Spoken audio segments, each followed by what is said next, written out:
Okay. Jordans too. So welcome back from lunch, everyone.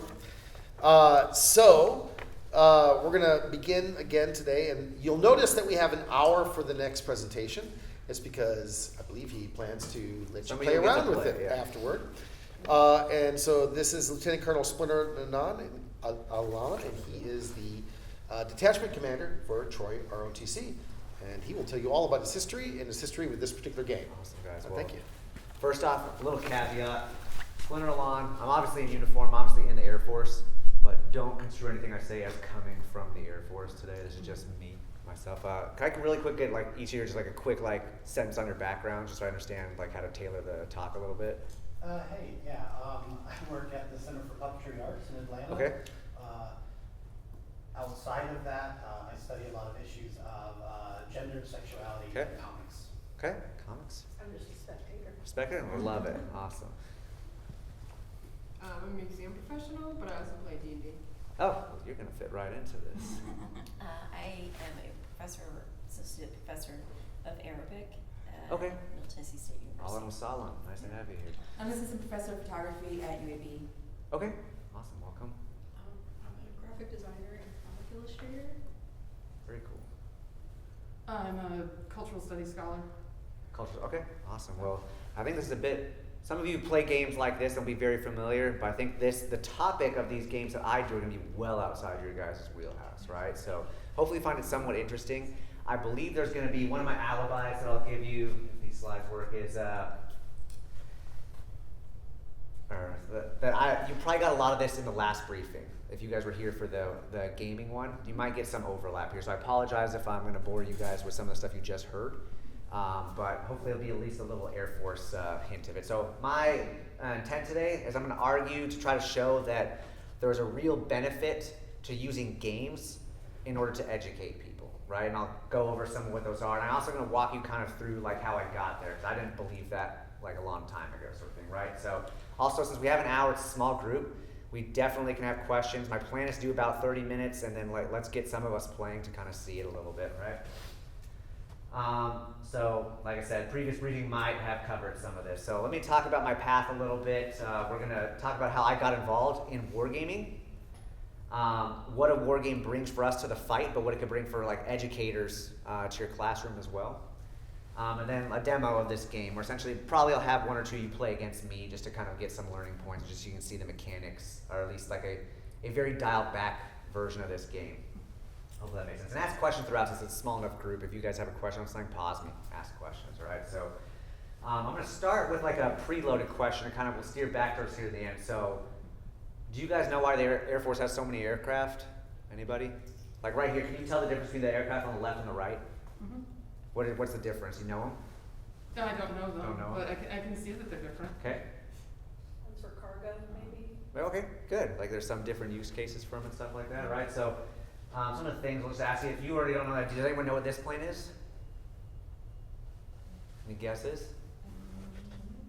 So yeah, you guys are gonna be, well, this is good because you guys are well outside your comfort zone on some of this, right? This game is gonna get you to see some of this stuff. Can anyone tell me like what this plane is, or maybe the difference between those two planes I just showed? Oh, is that like So you see a missile on the outside of it, okay? Do you know why that would be? No? Okay. Does this one contain more ordnance? Maybe, yeah, it could, but depending on certain things. It's definitely more obvious ordnance, right? Yeah. What about this plane? Anybody ever seen that plane Radar. before? It's like a tree. Yeah, who said that? Did you think radar over there? Radar. Yeah, there's something there, right? Okay. These two planes? Anything? What's the one on the upper left? Is Is that a drone? Is that It's a drone? That's a drone. Right, that's one of the ones you used to read about in the news over the last couple decades, right? That's a refueling one? Yeah. That's right, that one's That's refueling another plane. What's significant about this slide is these are both planes I've flown. Oh, cool. Right, so I started flying the refueling plane that you see on the bottom right. Okay, that's where I started my flying career at. Started like everybody else, you start as a co-pilot. You work your way to be an aircraft commander, meaning you're like the boss of the plane, you're taking a crew, accomplishing a mission yourself. And then eventually you get to the role of instructor pilot, right? That's where you're like, now you can pretend to be a co-pilot to make an aircraft commander learn and stuff like that. But essentially it's my first stop at educating, instructing, teaching, whatever you want to call it. That's where I got my first taste of it. And I didn't really thoroughly enjoy flying that plane until I became an instructor pilot, right? So I knew right then and there, like, hey, there's something I like about teaching people that I found very rewarding, right? So that's where I got my first taste of it. Eventually, I wanted to spend more time with my family, so I volunteered to go fly drones, because they fly from the stateside, right? Like, I flew that plane sitting in Las Vegas, Nevada, but the plane was thousands and thousands of miles away. Okay, so I was able to return to my family every night, and we really liked that sort of thing. But, again, my experience with the refueling plane, I knew right away, like, I want to be an instructor in that plane too, and I worked really hard to get there really fast, and I was instructing really quickly in that plane as well. Loved it again. And when I was in that plane, I also realized I really enjoyed not so much even just teaching them how to fly the plane, but like stepping back into the classroom and talking about systems, talking about like weapons on the plane. Like, hey, let me teach you on a ground speed 0, sitting in the classroom. I enjoyed that too just as much as I enjoyed being in the cockpit, teaching them that way, right? So I realized there was something that I liked instructing. So at the next opportunity, it came time for the Air Force to say, hey, we're gonna go pay you to get your master's degree in Alabama. Do you want to just go get your degree, or do you want to have an option to teach for a year there too? I was like, I want to teach for a year, like is what I want to do. So that was my first opportunity to be teaching in the classroom sort of environment. I taught captains, their age range anywhere from like 26 to 36 years old. It's giving them some education on leadership, problem solving, that type of stuff. And I really enjoyed that year, being able to teach them, right? So I knew at that point, I might even like teaching more than I liked flying, right? And that's where I started going. So this year ended, and there was time for me to go back to essentially a staff position. Like, and most of my friends were going to go run budgets at the Pentagon or go plan battles over at CENTCOM AOR or something like that. And someone said, my wife told me, I want to stay in Alabama. Is there anything for us to do in Alabama? And I looked and I found something called the Wargaming Institute. I was like, I don't know what that is. And I asked them, people like, what do they do there? And like, well, you're going to learn how to build war games and possibly even teach people through educational war games. And I was like, well, what is that? They're like board games like Dungeons and Dragons, right? And I was like, no, that sounds like nerd stuff. I'm not doing it, right? And that's what I initially said. My wife said, no, I really want to stay in Alabama. I was like, you know what? We'll do it. Let's just do it anyway. So I took it, ended up at this building here, the Cleveland Wargaming Institute. The unit I was in there is called the Air Force Wargaming Institute is what I did inside there. You can see just some of their stuff there. But either way, it was just a building to me. I didn't know what went on in there. I went in there with zero expectation. I just knew I wouldn't be flying. I knew my family would be in Alabama where they wanted to be. And I didn't know too much about it. I thought I would just be kind of assisting in these war games. I did not yet see the potential of them. So some of the stuff they do in there, the first thing, what I want you to see is we have to come to a definition of war game. And when I put this up there, just saying the word definition of war game, everyone has a different version of it. This is what that institution's actual definition was, right? If you were to go into that building I worked at and said, hey, what's the definition of a war game? Everyone would groan because we knew we were about to have a 3-hour like actual argument on what that meant, right? So, but here's what we kind of settled on, right? A unique interactive research model using both purposely selected game participants and purposely developed scenarios to generate data that does not already exist and provide insights and or options in response to a sponsor's problems, right? So, in the grand scheme of things, what that means is like you're not going to have someone come up to a war game that you don't specifically want to be there, right? In this situation, which we're going to see, I want specific students to come to this game, right? That I'm trying to teach certain things. I'm being very specific about who I pick for it. And all of it is to generate data that doesn't exist. What that means is I can go read a book right now on how to fight with airplanes in the sky, right? I go read a book on it and it'll have some stuff. But when I get people playing and making decisions, all of a sudden situations that the book didn't cover will instantly come up, right? When you have more people playing, like these situations arise that you didn't think about. So we're generating what we call data. It's really just insights for the sponsor who could be a commander, right? Like the bigger war games you'll see kind of look like this, right? So you'll have generals, people from the State Department, they come into like a 300-person war game. We have multiple rooms over these, like, you know, these classified buildings where there's no phones or anything like that allowed in or out. And you'll set up a scenario. And the command, like, you know, a general will come by and say, hey, I'm having an issue figuring out where to invest money in future weapon systems, right? And so they'll have, like, I participate in one's called Air Force Futures, future weapon systems, and they have 500 people come in there. 300 people will be on what's called the blue team, where they're like playing like we're America and the allies, and you'll have 100 people on a red team, and you have 100 people as like referees, kind of thing, right? And so they'll say, here's the weapon systems we want to invest in. How do you use them? The blue team will come like, all right, we want to try it this way, this way, this way. And so that's like, they're taking information from the engineers. Here's how we would use the weapons. They put this into this game, which is really just like almost like a conceptual scenario. And then the red team will go, oh, I see what they're doing with that. Here's how we would counter based on things. Then so now you're starting to see like, hey, we didn't think of this stuff before. This is data we didn't know about. And now they go back to the general at the end and they say, hey, here's what we learned in this. It's not the answer, right? It doesn't give them any answer, but at least something to consider. So in that game that I described, like, they would have a better perception of where, like, all right, this weapon system seemed to get a lot of use and interest and had some unique things. Let's invest more money in that one. That was the result of that war game, right? I've done other war games where it's like for medical community in the Air Force, like how are they gonna train their people in the future? And we were looking at that problem for them, so we built this scenario for them with the really specific people that we invited to that to get their expertise. They crosstalk, and it generates that insights for the commander, okay? That's what it does. Now, that was fine and dandy, but like I said before, I like teaching, and when I found out what these really were, like the Dungeons and Dragons type things, this gamifying education, that's where I really liked it, and I really fell in love with it. So I said before, like this sounded like nerd stuff, I didn't want to do it.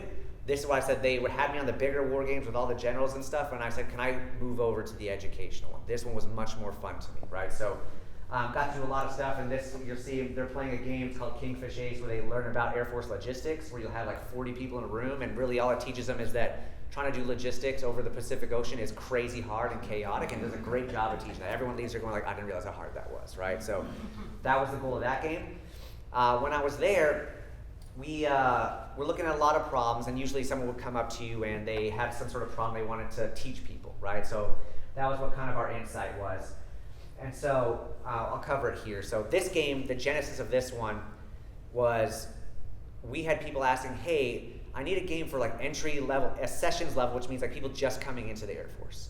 They don't understand a lot about the Air Force, so we have a game for them. We said there really isn't one off the shelf to do this. And so someone I worked with, who's one of my coworkers, he's a professional D&D player basically. He designed this game in 2 weeks off a simple version of another game. And we refined it. I was one of the play testers. I would take it on the road and go play it with the audience we were thinking about doing. And I'd come back and say, hey, you need to change this, you need to change the words here, we need to maybe think about this mechanic, hey, this might ruin the game right here. And we developed it over 6 months to what you see here before you here, right? So that's the story of this game for me working in that department, right? So I'm very proud of this game. It's one of the coolest things that I got to do while I was there. It even made it to where I'm an ROTC commander here at Troy. There's 145 Air Force ROTC detachments around the country, and they've all seen this game now, right? Because of the value in that I can, for $100 or for free, like Air Force students can go print this on their own if they wanted to, and they can learn about air combat very cheap and really study it and really get a lot of insights from it, right? So we talked a little bit about this, but what a war game brings to the fight. So insights, I kind of described how that works a little bit, right? So, but here, when you'd have students, you guys were looking at some of those pictures of the planes, and hopefully, when I get you guys to play a very watered down version of this game, hopefully those pictures make a little more sense after we play this, right? So that's my goal with you as the audience. Is like, my goal right now is you're my purposely selected participants, and the thing I'm gonna try to get you to do is understand those pictures a little bit better, right? That's my goal at the end of it. Kinesthetic learning. So this is where it differs a little bit from video games in the sense that there is really something to actually touching and feeling. Some of you who are educators probably know that based on everything, right? That's why you do actual labs and stuff like that, because you can actually touch it and do it rather than just watching a video. There's a lot to that, right? The way I kind of describe it to people is like if I'm texting someone, if I'm texting my wife and I just say something, there's like almost a 90% chance that message gets misconstrued, right? That's why I have to put emojis in there, like, all right, there's a little bit more of that personal touch getting put in there, and she goes, okay, I understand a little bit better. If we're talking in person, even better. I could put it all the way to where, like, if me and my wife were to like have to carry this table and walk around and talk, that's top line, right? We're gonna learn so much more about each other like that because we're actually interacting and moving stuff around. This kind of leverages that a little bit, right? Hopefully that makes sense. So there's the kinesthetic aspect of this that's really nice. So a lot of the Department of Defense schools, like you can see in some of these photos, they add this to their curriculum. So almost every level of education in the Department of Defense, they start to put these in there and steered towards what they're already learning, what they're reading about. But what it steers to is the consequences of decisions, right? What I love about war games is that it really makes you grapple with what you said you were gonna do. Right, I could say something off the wall like, dude, we don't need chairs anymore, it's stupid. Like, why do we have chairs? And like, that's a great paper you wrote, Kedem. It's a great 20-page paper. Your arguments were well thought out, you had great cite, you cited everything really well, but when you war game it, all right, let's see what happens. Let's war game, let's set up a tabletop game where we talk about people coming into this room and there's no chairs, let's see what happens. I have to learn about like, oh shoot, yeah, there might be that person that come in with a cane and now they're really angry at you, sort of thing, right? So I see the consequences of my off-the-wall stuff. Like I could say, you don't need to have F-16s anymore, right? And then you play this game, like, okay, maybe I didn't really know exactly what I was talking about. I didn't anticipate that sort of thing, right? So that's one of the beautiful things about educational war games and real broad-scale war games that the Department of Defense throws on, right? Any questions on any of that so far? All right, I'm gonna talk a little bit about, very briefly, on like design of war games, right? So the reason people who play Dungeons and Dragons are expert war game designers is because they play games all the time. The people I worked with who were civilians there, they lived and breathed board games, essentially. On the weekends, they'd be playing other board games that are off the shelf. They'd be designing their own board games. They do all that stuff all the time.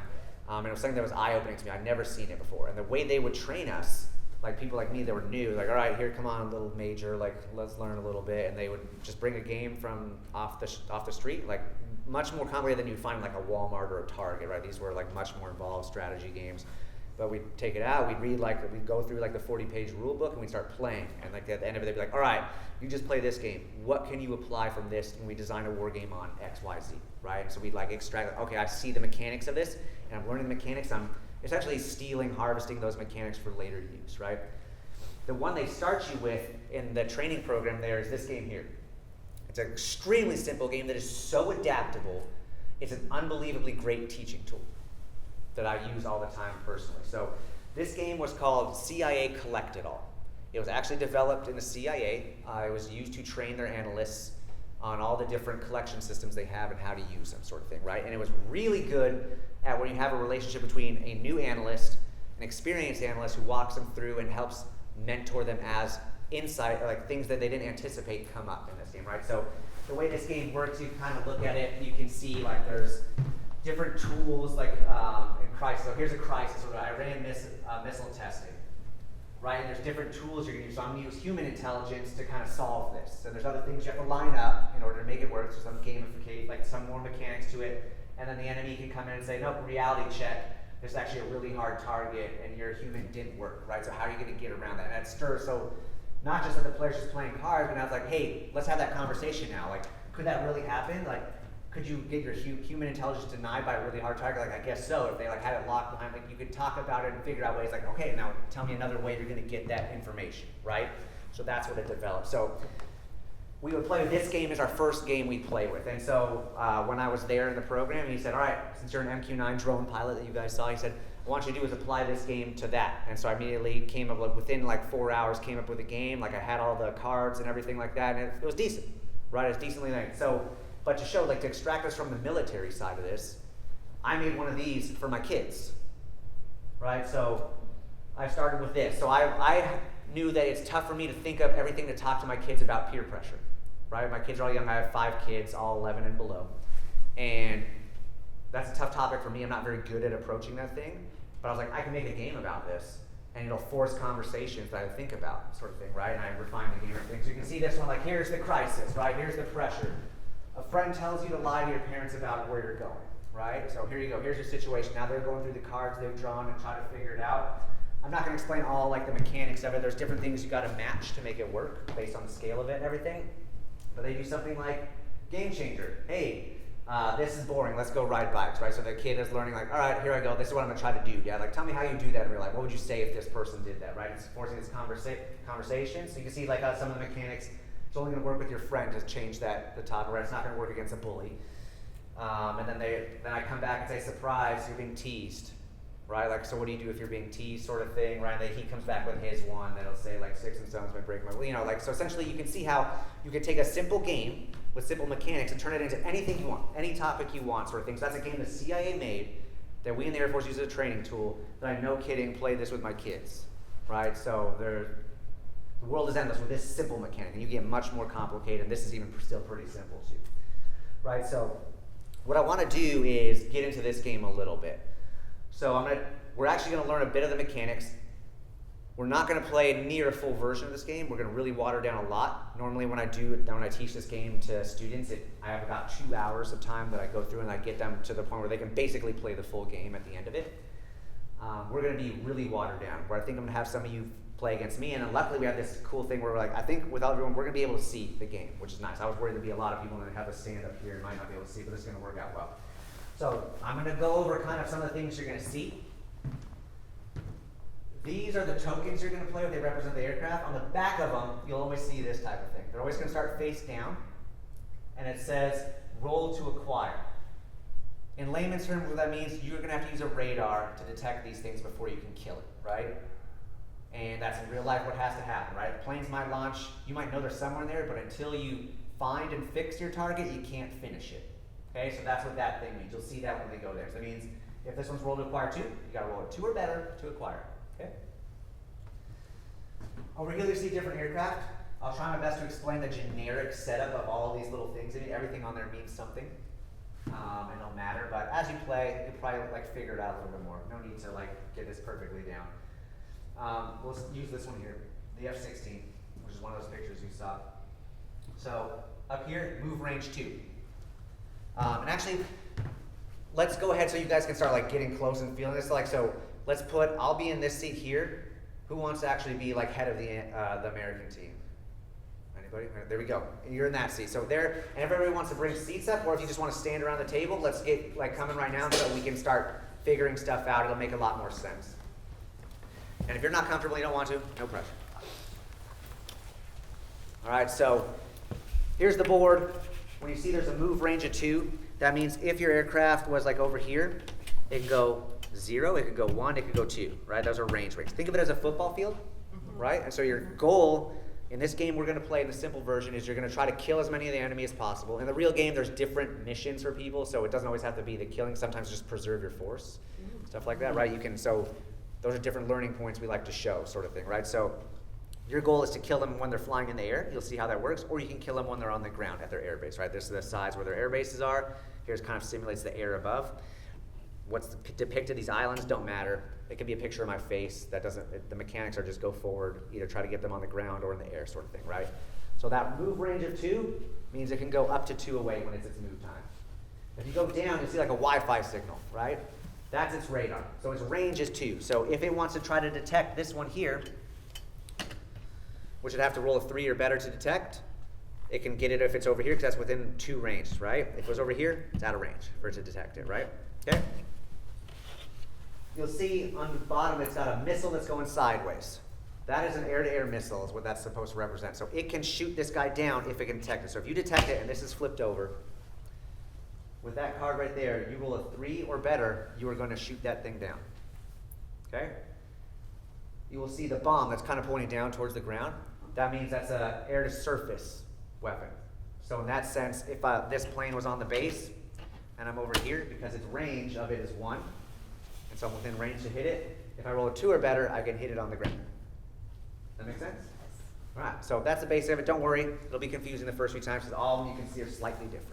Sort of thing, and we'll talk about that as we go, since it's just a simple demo anyways, right? So those are what the cards mean. I've given, just set up the game like you'll see, like there's the cards, but there's also, or the tokens, there's also all these cards that we're not really going to play with. I gave you guys 1 on the blue team.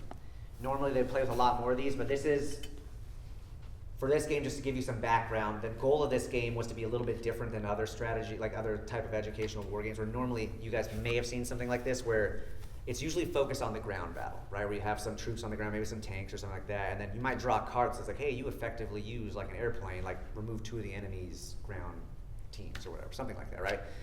The designer, he wanted to flip it, right? Because we were trying to teach Air Force students about air combat, so he flipped it and said, all right, it's going to be an air war where you're moving airplanes around, but the ground guys, the Navy and stuff, they can influence the air war, and that really teaches people like, hey, how can I use other assets to influence my air war? And that's what most of these cards do.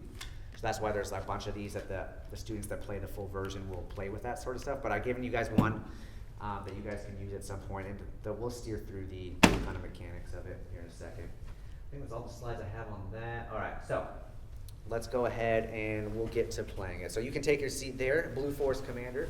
I'll come to the red team.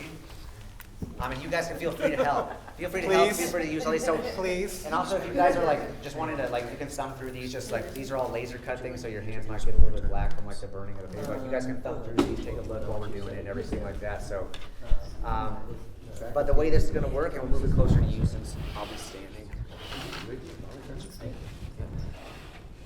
All right.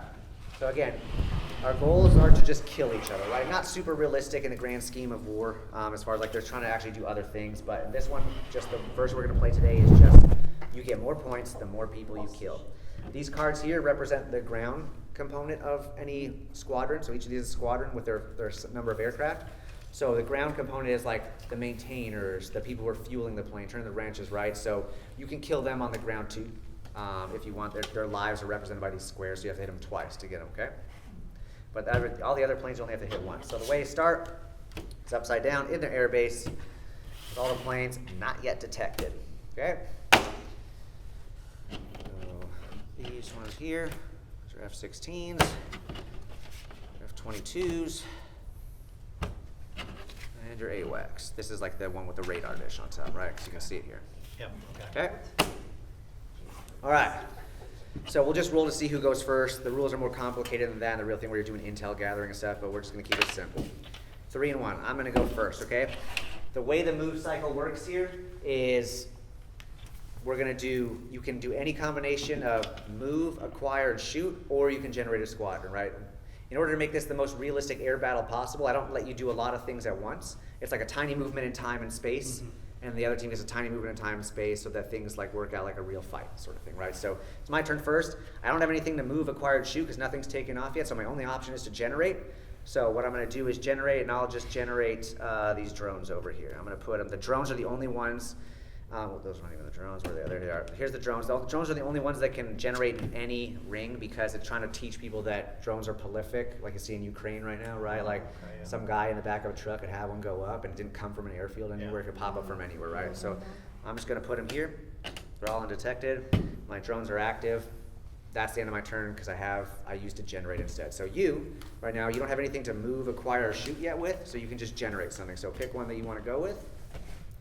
Take a look at those cards and what they do. They're also there for everybody. Those are all the cards that are in play right now. Generate this whole. Yep, you drop all of them in that range ring 1 because they just took off from the air base. All right, and then they're launched. So his F-22s are in the air. All right, so does anybody tell me any difference about the plane so far? Like what do you see just on these cards up here? Different colors, what else? Fours versus the Fours threes. versus threes, right? This is already a difference, sort of thing, right? So you already noticed that. So now it's my turn to go. So I can either generate a new squadron, or I can do my move, acquire, shoot. Just to, we won't do that one. I'll just generate another one for you guys so you can start seeing it. So I'll generate my equivalent of your F-22. They're up there now. So you can do move, acquire, shoots, or you can generate another squadron. Do you want to start fighting, or do you want to generate? And I have no idea what those planes are. You know what they are based on this. If you're familiar with the game, you would know. And the reason for that is, at big airfields all around the world, there's always plane spotters taking pictures, and some of them are actual providing intel of things, right? And so if a bunch of those type of planes take off, people are going to know. Once they're in there, though, who knows where they are, sort of thing, right? So what is the range on these? The range on these for like how far do they travel? they can move up to 2, Okay. and they could shoot once they're within there with a range of 1. So. Okay. Let's use these to. All right, so try to try acquire, right? So let's try to pick one you're going to try to acquire. All right, so you're going to try with this guy. Yep. So if you look, it's within range, right? It's within 2, so you can do it, and it gets a +1 bonus to your die. So you need to roll a what? A 2 or better. There you go, perfect. So 3, you got it. So he's acquired.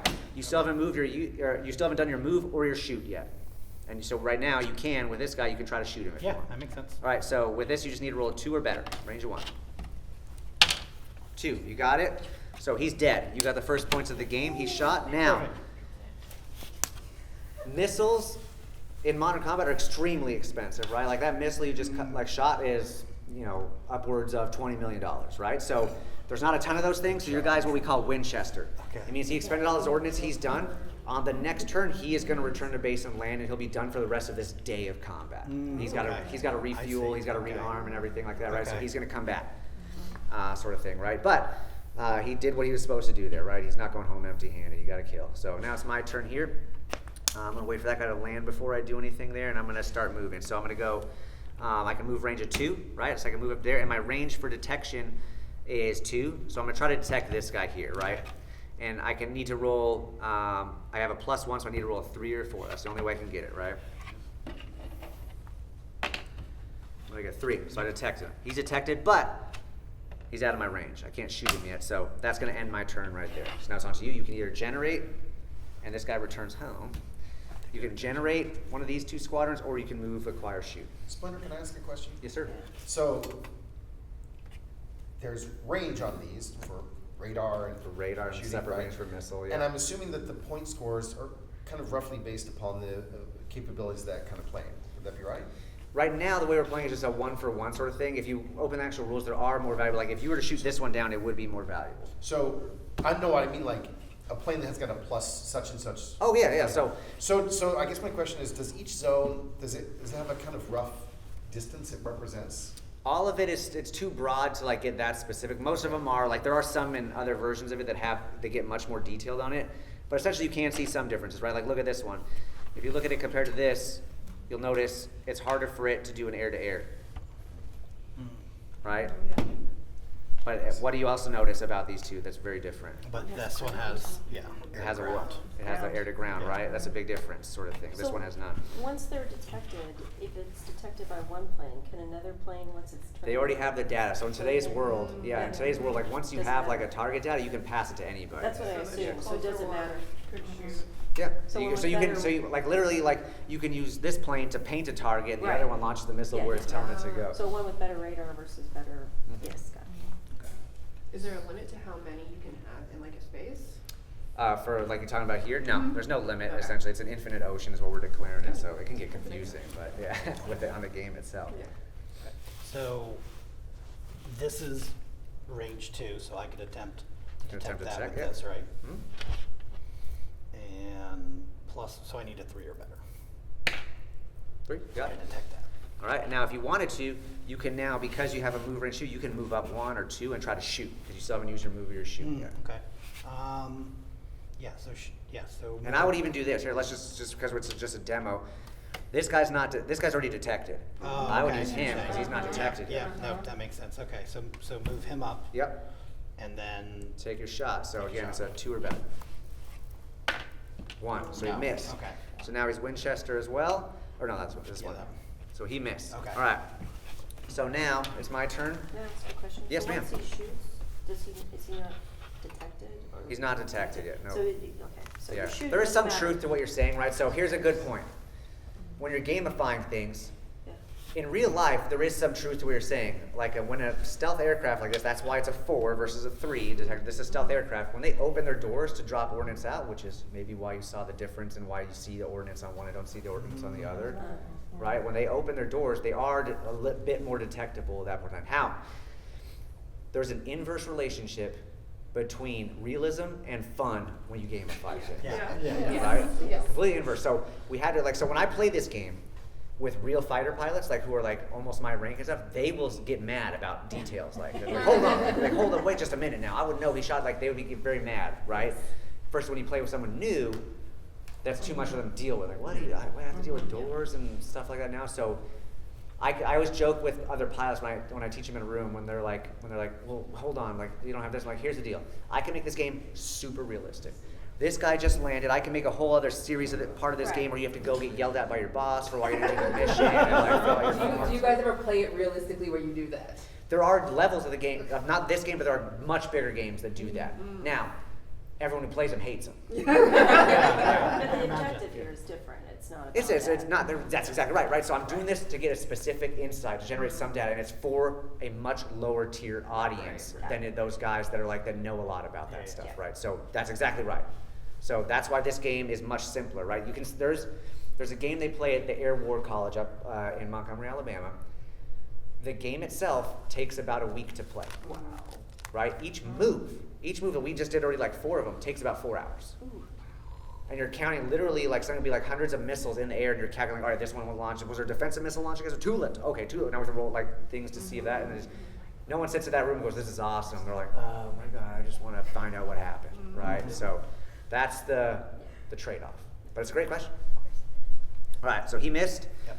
All right, so what I'm going to do is, I'm going to start doing something else. So let's just see if I can roll to acquire him. So I'm going to try to get a 4 here. I got a +1.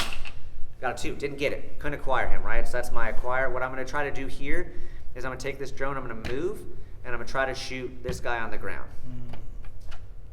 All right, so if you'll notice on the drone one, which you can see up there, it's got an infinity symbol by the bomb. It's the only one that can't go Winchester, run out, and that's again to show like, hey, you can just keep launching 100 of these things, and we're seeing it in like Ukraine right now. They just seem to be endless out there, right, sort of thing. So I'm gonna try to shoot this guy on the ground. So I need to roll. I think it's 3 or better. Is that right? 3 or better. Let's see if I hit it. 1. I missed, but he's not Winchester, so he's there. So he's a problem for you, right? So that's the end of my turn. He lands. Your turn. You can generate. You can't generate these guys anymore. They're done for the day. But you can generate this one, or you can do move, acquire, shoot. So if I put more planes in the air, I can still only acquire and shoot once. Only once, yeah. Okay. But they're away from the threat of me hitting them right Yeah. now on the ground, right? Yeah. Which is, if you know anything about early air power theorists, they always advocated for hitting the enemy's aircraft while they're on Yeah, the that ground. makes sense. Hit the birds while they're in their nest. That makes sense. Okay, so You're gonna generate. I will. I think you know a little bit more about this than me, Yep. so I will take that advice. Okay. And Put them all right here. and then these have range 2, but they still deploy here. Right? So yep, they're just taking off. They're the first thing, and so you can start moving them on your next turn if you want to start moving them up to like hit my base or Got something, or it, okay. kill these guys, sort of thing. So he's up in the air. The F-16s are airborne. Okay. All right. All right. So it's my turn now. What I will do is I'm going to launch as well. Just let's get this full air battle going. So we're just going to run out of time before you know it. So all right. So that's my turn. So it's up to you. You want to move, acquire, shoot, or you can generate your last guy. So that one, you'll see it has a lot of, nothing over here, but it has a lot of pluses on that Okay. thing. I will go ahead And this one can go here into the standoff if you want, which just keeps it a little bit further. It simulates the airspace right above here. Oh, okay. So like Great. it keeps you a little bit out of the range of my guys Got here. it, got it, okay. This is a valuable plane. All right, so now it's my turn again. I am going to attempt to hit that guy again, so I'm going to go ahead and roll for an air-to-ground shot, 3 or better. 4, got him. So I killed one. I'm finally on the board there. Look at that, got a kill. So this guy's a problem for you. I'm just going to maneuver this guy up, and I'll call that the end of my turn. Okay. So now that I have this guy out, Yep. I can use that to. And what kind of bonus do you get with that guy? That is. For the dice, +2. +2. So okay. can you miss even detecting this guy? You automatically get him, right? No, So okay, so automatically. he's detected, Okay, and okay. also with this one, it's a ×2. You get it twice because it's like got a very powerful Oh, radar. okay, so if you okay. want to take that one or this Yeah, one, yeah, might as well. auto. So all right, so Perfect. you've used your detect. You can still move and shoot if you want. So you can try to shoot this guy with one. So I will use this to try to shoot. Okay, so you need to roll a 2 or better. 3. Got it. Killed him. There you go. And then that's. That's your turn. Yep, he's Winchester, right? Because you rolled a 3. If he rolls a 4, he won't be Winchester. And I'll explain that when it happens. All right, here we go. Let me start playing a little bit more now. So what I'm going to do is we'll move up. We'll try to detect him. This guy's got a +1 bonus, right? So I can roll, but I know anything is going to detect him. And I'm going to try to hit him. So 2 or better. 4. All right, perfect. So like what I said. So got him. What we do when someone rolls a 4, it's the highest roll. We're saying, hey, there's a chance that, we're saying in this case 25% of the time, like you send people up there and they're so efficient with their weapons, like he's still going. Like he only used 1 missile to take that guy out. He's just been really efficient. So I did well with that guy. I got lucky, rolled a 4, so he's not Winchester, so he's still in the fight. And it gives people, it makes some fun to the game when someone's like, oh, I'm down to my last one, but he keeps rolling a 4, like makes it more exciting that way. All right, so it's on to you now. Got it. So everything's launched, so I might as well. Try to detect. Right, so this one you're still gonna have to roll because it's a +2. Yep. Got him. So he's detected, and you can try to do this one as an auto. Okay, so now you can still move and shoot. This guy returns. That guy will. And then. Which one is the better? He's the better what? Like what's the Better at attacking air target. Okay, they both have the same range. It's the same range, but a different what? Different. So that's on a 3+. That's on a 2+. Right. Right. So this So yeah. So I will use that one to try to attack Okay. him, and this is 2+, right? 2 + 4. So he's not Winchester, and you killed the guy. Right. So boom. Perfect. Awesome. That'll be my turn. All right. I am going to try. Let's see. I'm going to try and kill your guy. So I'm going to move as close as I possibly can. I'm gonna try to detect him, so I need to roll a 2 or better. Oh, sorry, you guys. The reason it's not that hard to detect is a giant plane, right? 3, I detected it. And I need to roll a 2 or better to kill it. 4, killed it. Right, so, and he's not Winchester either. So we'll go to your turn. Okay. Nothing is in detectable range. Which one's better at detecting? +1. The ones that are flipped over though have already been detected? They're already detected, their targeting data's already passed back, so like, hey, we know where these things you are. can attack those. At any point in time. And then I can move. Yep. I can do all, right? So I can move Yeah. Fair. that, and then the best detecting. I keep forgetting which ones were. Okay, so that's +1. Range 2. I will try to detect this. Automatically done. Wonderful. Okay. And then I will use this one. I will use this to try to attack this. Okay, need to roll a 3 or a 4. 4? No Winchester either. Perfect. Got it. Nice. All right. Let's see where I'm at here. I'm gonna try to just shoot. Or no, it's not mine. Here. Let me see. He will go forward. I'm gonna try to detect him, which I'm gonna auto get because he got a +1, right? And I'm gonna try to shoot him, so I need to roll a 2 or better. 4 to go Winchester. Both rolling a lot of those. All right, so that's the end of my move. Okay. So still here. We'll detect that. Okay. And then we'll attack this with this one. Okay. So 3+, right? Yep. 4. Wow. Most words in a while. That's, She's guys, dead. really, really good. Okay. Wonderful. All right, so last thing I'll point out here, because I want to save some time for a question, is like, so the students will, like, when they're playing, they get to, like, the thing that you haven't been doing is playing these cards as well, right? So the reason I picked this one out so you can read that one. Place 1 squadron card in addition to the posture limit on the airbase ready to generate. All right, so you use, well, what'd you use to do that? Aerial refueling. Right, so essentially you get, I put this one out, so we played this, and you get this other aircraft that come here, right? So Okay. when I explained to the students, right, you used a refueling plane to go back stateside, pull some planes over. Now look what you have in the And fight. now there's and all of a another. sudden you're Yes. like much better in the fight, sort of thing, right? So, anyone have any questions initially? I'll like close that out and we'll like answer for general open questions. I just like the setup, you don't have drones on the US side. I picked very specific planes. When the To students learn. play, like they get to pick what they want and like they get to make those decisions. I picked very specific planes based on, so I'll show you why, right? So, Just curious why. so in the beginning, in the beginning I asked you why they have so many planes, right? So what'd you learn about this plane here when you were playing with it? So that one has not as good as this one, but that one actually has a really good detection range. Detachment and what else? But doesn't have ground, air to ground. F-22, right? Like next time you see an F-22, you're gonna understand that one a little bit better. What else is it? What do we? You talked about something that brought up in the conversation about doors and stuff like that, right? It's a low observable aircraft, very hard to detect. That's why you didn't see a bunch of missiles sticking out the side of it, right? Because it's easier to detect, sort of thing, right? That's the F-16, right? You kind of already alluded to it already, but what was it better at than the other plane? Yeah, this one has air to ground. Air to ground, right? It's also not as good as what? But it's not as good.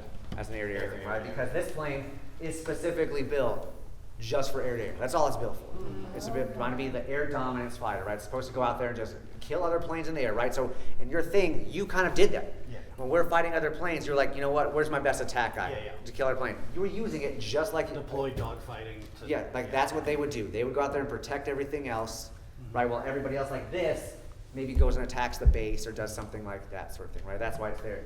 What about this guy? What was the value in that? Just detecting enemy. Yeah. Right. Enemy planes. What happened when you lost it? Was that a big deal? Yeah, because all of a sudden- and then I kind of tried to make up for that for Yeah. deploying that halfway across the board to try to. Right. So that's a very important point. They put that way back. They protect Yeah. that thing at all costs because it's very valuable in that sense, right? The last thing, just to make sure I got it, I was like, hey, what about the refueling plane? What did that do for you then, right? Yeah, That's what I used to do in real life. plotted, Yeah, you know, plotted. right. So you can see that. The drones, you got to see that a little bit too, like when I brought them in on this side, some of the value of them there, right? So my point is, like, we just played a game for 30 minutes, and you guys you especially probably learned way more about them than if I just listed facts Yeah. on that PowerPoint, Yeah. right? You guys had no idea about any of this before, but you get to I play had to with make it. decisions using. Yes, 100%. So now you've internalized it better. You have that kinesthetic part of it, sort of thing, right? So you can see why I found passion in the other. This is great. Like for me, like, 'cause I like teaching them to see this, the fun you have. Like when you bring this into a room full of a bunch of people that know each other, and they start rolling bad, like the teasing stars, like it's really fun. It's like a morale event, you know, sort of thing. So there's that aspect or two, and they're learning the whole time, right? So when I came to this detachment here, Troy, I bought 3 of these right away with the Troy budget. Like, we're buying 3 of these, and it's my game anyway, so I'm biased. I'm like, we're gonna buy it. And I even have one of these in my house that, you know, I play with my kids occasionally, because I see the value in this. And hopefully you guys see the value in it as well, like how fast you can digest something. And just think about the fact now, you're gonna walk out of here, it's useless to your life. Yeah. Right, but the next time you're like watching the news and you see like, oh, I see a picture of F-22s, you're like, Yeah, you're gonna be like, oh, well, you know, that thing can't really attack the ground. Yeah, Right? Right, so it gets it across fast, and that's why, like, my initial argument was that they're really useful and underutilized for education, right? Like, I think there's tremendous value in these, even to the level of like where I want to teach my kids stuff. Like, you know, maybe I can make a game for it to go learn that sort of thing, right? So that's what I learned during a brief time, my 2-year period in the Air Force learning about these. I loved them, and so I use them here at Troy, and that's why I mentioned like notes over here, and I was like, hey, I think you might be interested in seeing like some of the value in these things. So hopefully you guys like it, but I'm here for like the next 10 minutes for questions for you guys, anything you guys want. I'm thinking, I mean, you use, game theory for language acquisition, but usually for vocabulary. Sure. And not necessarily for grammatical structures. So, and I think it would be really cool to create something that would allow you to slot things into the right spaces and syntax, but I don't know how to do that. So I would say, like, just try any game you've played. Like, so. I don't play games. Well, you probably played something as simple as Monopoly, Yeah. right? And you probably could. It might not be the right answer, might not be like that useful, like, but you probably could take a Monopoly board and you could probably figure out a way to, like, all right, I'm not going to call it Boardwalk, I'm going to call it whatever I need to call it, like, sort of thing. Like, something, you know, like, you could change it to that thing, right? I have this all the time where people are like, I don't know what to do. Yeah. Like, I'm like, it's not as crazy as you'd think, like, to make it. Like, so to give you another example of a game I literally made in a few hours the other week. My students were, like, one of the classes they had was how to progress your career as an officer in the Air Force. And literally I just took a graphic of the Air Force game and like, hey, we're interested in these skills of people. And all I did was put a dice percent, like I said, you have to roll this or better on this thing to get that skill. And I put a point value. I was like, now you have to score 150 points to make it to full colonel. Like, which things are you picking? And so they're looking at like, oh, I see that one's really hard to get, but it's valuable. Like, do I want to risk it or not? Like, do I want to risk one of my rolls on it? So that's not even a real game. That's like a simple just dice. Right. Yeah. Right? And with a little bit of decision, they just have to pick which ones they want to risk it on. And like, I made them like, they have to pull a card that said like, you got a DUI. Now you've lost 40 points because you probably lost rank in the Air Force. I'm like, well, now I got to be risky with like trying to go out there and like, you know, really get my career back in line, right? So it doesn't have to be it doesn't have to look like this, right? This is pretty because it's printed by a professional company and stuff like that. But when this was first made by the guy in 2 weeks, it was literally him cutting up stuff from a PowerPoint he printed, and we were playing with it in the office, sort of thing. And so it doesn't have, you don't need to have 2 years of experience to do it. It helps to, obviously, for me to do it. But I had people that they were young airmen in the Air Force. They were teaching at a school for non-commissioned officers, sergeants. And they said, hey, we were told we're supposed to like think about wargaming stuff, but we really don't know what to do. I was like, oh, there's already a game off the shelf. Like, no, we don't think that's it. And they're like, we want to pay for you to come out here and teach us how to build games. Like, I was like, you can pay me, like, or not. You're paying the government to do that. But I'll do it. Like, but it's like, I don't think you need it. But like, we want to do it. So they paid, I think $7,000 to get my team out there and everything for us to like teach them. I taught them how to build games and everything. And they ended up like realizing like, oh, the game you told us was pretty right, but we're just gonna like once they figured out just a little bit of playing, like we're gonna remove this part of it, we're gonna maybe add this, like you guys got it, like I can just walk away at that point, sort of thing. It's not as crazy as like literally like that CIA game I showed you. It's literally just once you understand the mechanic of the game, you can just replace it with whatever you want. That CIA game is so easily changed. It's because it's so simple. You can just change it to where like that game is based upon here's a goal. You need X number of matching things to get that goal. It doesn't matter what it could be. It could be like unicorns at the top. You're just changing like the form. Like you need a tail, you need a horn, you need like to what they have to match to do that sort of thing. Like, oh, I blocked your horn with a dragon. You know, like you can change it to whatever you want. Still the same mechanics.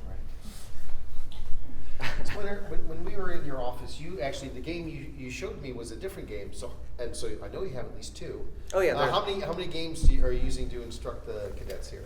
The cadets, like so far, this is the biggest one I've been using. Now I can break it down. So I use this specific one the most, and I can break it down a lot. So in this game, I talked about the cards, like in here. So and these things, they show a lot of we call them domains of warfare, right? So that's what we call them out there. So you see here's cyber cards, right? There's cyber cards.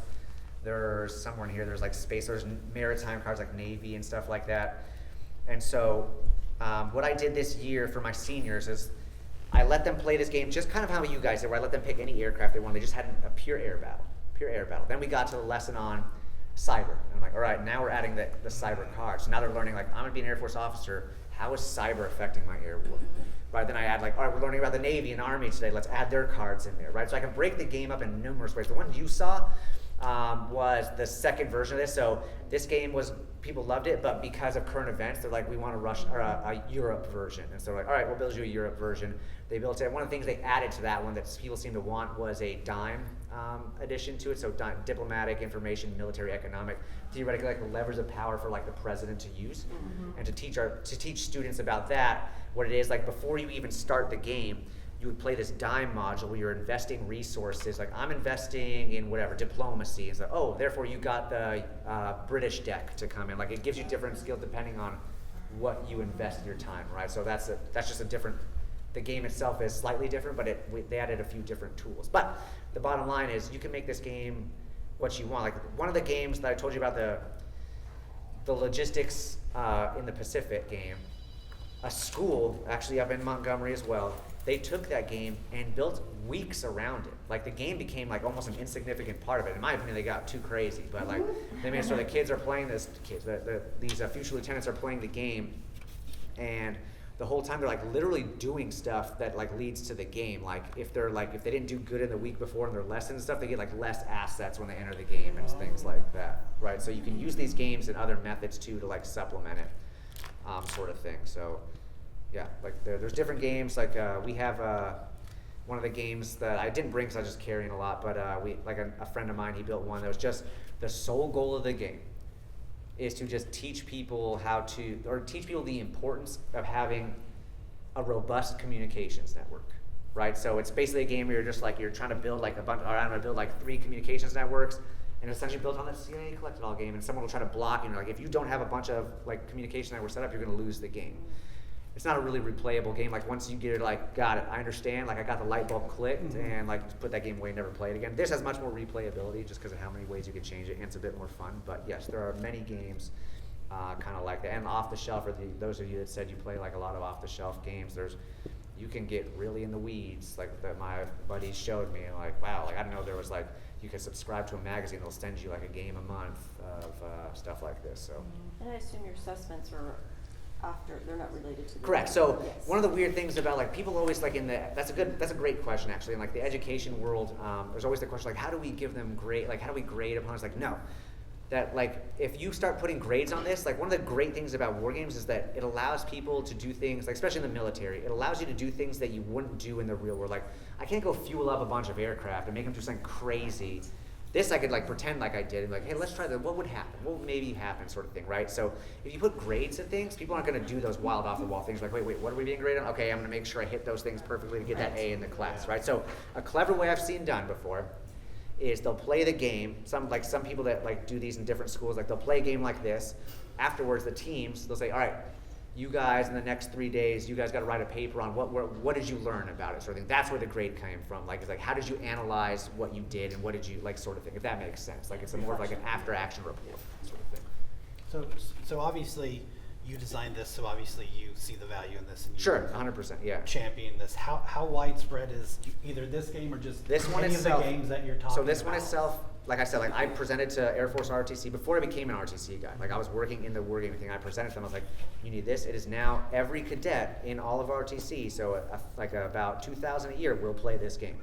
The Air Force itself, the European version, the Air Force, big Air Force, way above me, bought 2,000 copies that they're distributing throughout the Air Force, right? So they see the value in this. They know the value in this. Is using games, this game or just games like this, how long has that been happening in? Well, I mean, it's got a real history for militarily for hundreds of years, right? The Prussians were like the first real ones that really got into it, and it ebbed and flowed in popularity. It's having a resurgence again right now. Okay. Right now, it's like coming up again, but like one of the big debates is like people like, hey, we want it to look like sexy and like be on screens and digital and stuff like that. But I'm like, got it. Like that costs so much money. You can do it for cheap here. Yeah. Like right, like I don't need it to be like beautiful and everything like Yeah. that, or disassociate with different people all around the country or anything. So that's one of the debates nowadays that's going on. It's like, do they need to be digital sort of thing? That's everyone's always requested they want this on a phone. I'm like, you lose a lot of like the Oh, Yeah. Okay, well. Yeah, sorry, guys, I took you so much time, Thank yeah. you so much. Well, clean up and get out of y'all's way. It's gonna be a couple minutes for us to tear down and then